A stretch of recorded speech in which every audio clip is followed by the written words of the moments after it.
പ്രവർത്തിക്കുന്ന മുഴുവൻ സമയ പ്രവർത്തകരുടെ ജില്ലാതല സംഗമം ആലുവ മഹാത്മാഗാന്ധി ടൗൺ ഹാളിൽ നടന്നു. എറണാകുളം ജില്ലാ പഞ്ചായത്തിന്റെ ആഭിമുഖ്യത്തിൽ ആലുവയിലെ ജില്ലാതല പാലിയേറ്റീവ് പരിശീലന കേന്ദ്രത്തിന്റെ നേതൃത്വത്തിലാണ് പരിപാടി സംഘടിപ്പിച്ചത്. പാലിയേറ്റീവ് പ്രവർത്തകരുടെ ജില്ലാതല സംഗമം വ്യവസായ നിയമകാര്യ വകുപ്പ് മന്ത്രി പി രാജീവ് ഉദ്ഘാടനം ചെയ്തു. അൻവർ സാദത്ത് MLA അധ്യക്ഷത വഹിച്ചു.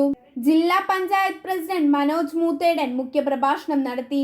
മുൻ ജില്ലാ പഞ്ചായത്ത് പ്രസിഡന്റ് ഉല്ലാസ് തോമസ് പാലിയേറ്റീവ് ദിന പ്രതിജ്ഞ ചൊല്ലിക്കൊടുത്തു. ദേശീയ ആരോഗ്യ ദൗത്യം ജില്ലാ programme manager doctor Rohini C വിഷയാവതരണം നടത്തി.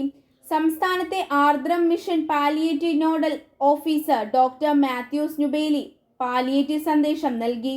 ജില്ലാ പഞ്ചായത്ത് ആരോഗ്യം സ്ഥിരം സമിതി അധ്യക്ഷൻ MJ ജോമി സ്വാഗതം പറഞ്ഞു. ജില്ലാ പാലിയേറ്റീവ് പരിശീലന കേന്ദ്രം medical officer doctor Atul Joseph Manuel report അവതരിപ്പിച്ചു. ജില്ലാ പഞ്ചായത്ത് അംഗങ്ങളായ ശാരദ മോഹൻ, ഷൈനി വർഗീസ്, ആലുവ നഗരസഭ ആരോഗ്യം സ്ഥിര സമിതി അധ്യക്ഷൻ MP സൈമൺ, ക്ഷേമകാര്യ സ്ഥിരം സമിതി അധ്യക്ഷൻ മിനി ബൈജു, ജില്ലയിലെ palliative care consortium president doctor CM Hyderali എന്നിവർ പ്രസംഗിച്ചു. ഡോക്ടർ സൂര്യ S നന്ദി പറഞ്ഞു.